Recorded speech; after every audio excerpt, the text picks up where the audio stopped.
मातरम सुप्रजोत्सव पुलकितयामिनी।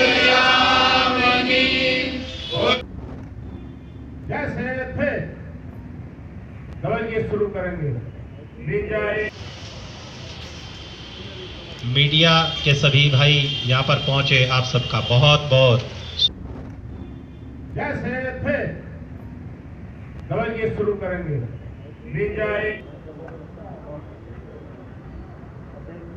मैं राज्य स्थापना दिवस के इस अवसर पर सभी कांग्रेस जनों को, पूरे प्रदेश की जनता को और देश की जनता को हार्दिक शुभकामनाएं देता हूं, बधाई देता हूं।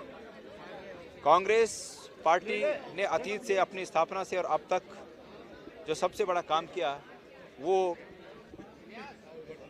बड़े लंबे समय की गुलामी को दरकिनार करते हुए उस गुलामी को हराकर देश में लोकतंत्र स्थापित किया। ये बहुत बड़ा काम है और आज इसीलिए इस देश की आत्मा में बस गई है हमारी पार्टी। कांग्रेस पार्टी देश की आत्मा में बस गई है।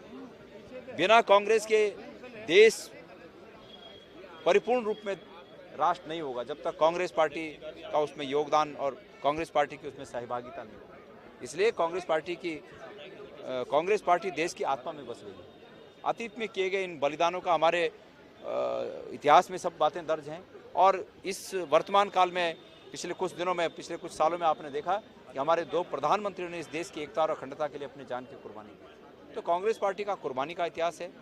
हमने इस देश को, इस राष्ट्र को अग्रणी राष्ट्र बनाने के लिए अतीत में कुर्बानियाँ दी और भविष्य की पीढ़ी का भी मैं आह्वान करता हूँ कि कांग्रेस से जुड़कर इस देश को, जो हक इस देश का है, जहाँ पर ये देश खड़ा होना चाहिए, अग्रणी कतार में जहाँ खड़ा होना चाहिए, इस राष्ट्र को अग्रणी कतार में खड़ा करने के लिए मैं युवा पीढ़ी का आह्वान करता हूँ